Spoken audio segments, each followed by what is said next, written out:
Bonjour, donc je voudrais revenir sur le terrible massacre d'Orlando aux États-Unis qui a eu lieu hier.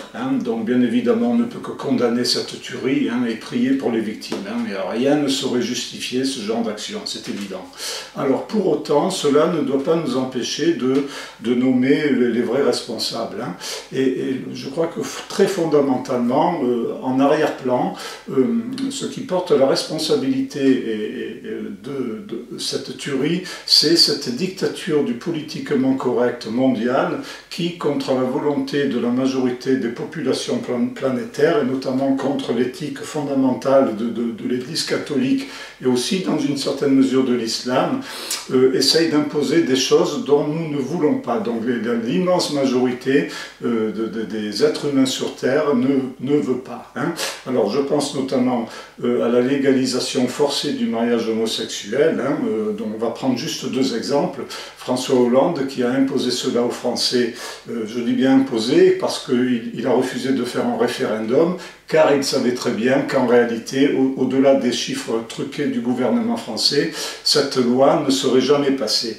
Donc les Français ont ressenti cela comme une trahison civilisationnelle, les Français, qu'ils soient chrétiens ou musulmans, et cela en fait, ça s'est passé en gros partout, c'est en train de se passer partout sur Terre. Aux États-Unis, c'est exactement le même problème.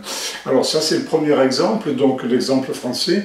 Le deuxième exemple, c'est le référendum truqué par bourrage d'urnes qui a eu lieu en Irlande à propos de la légalisation du mariage gay.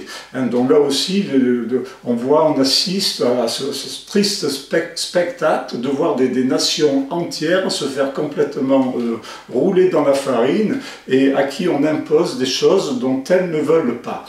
Et ça, je crois que c'est l'arrière-plan fondamental psychologique qui fait que de temps en temps il y a des gens qui sont instables, qui sont très limites psychologiquement, qui finissent par péter les plombs, comme ce terroriste donc musulman qui a procédé à cette tuerie.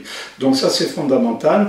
Je dirais que très fondamentalement, paradoxalement, cette tuerie d'Orlando arrange en fait le système parce que ça va être à nouveau une occasion de plus pour essayer de réduire la liberté d'expression et de censurer encore plus, notamment dans les réseaux sociaux, ceux qui sont contre le mariage homosexuel ou contre la théorie du genre, qui est imposée aussi en Occident de partout, pas seulement en France. Quand bien même ceux qui nous l'imposent refusent de le reconnaître. Donc voilà, je crois que très fondamentalement, c'est l'imposition de lois contre nature dont l'immense majorité des populations planétaires ne veulent pas, qui crée des conditions de frustration qui sont telles dans les populations que de temps en temps, il y a des fous plus fragiles que d'autres qui passent à l'acte.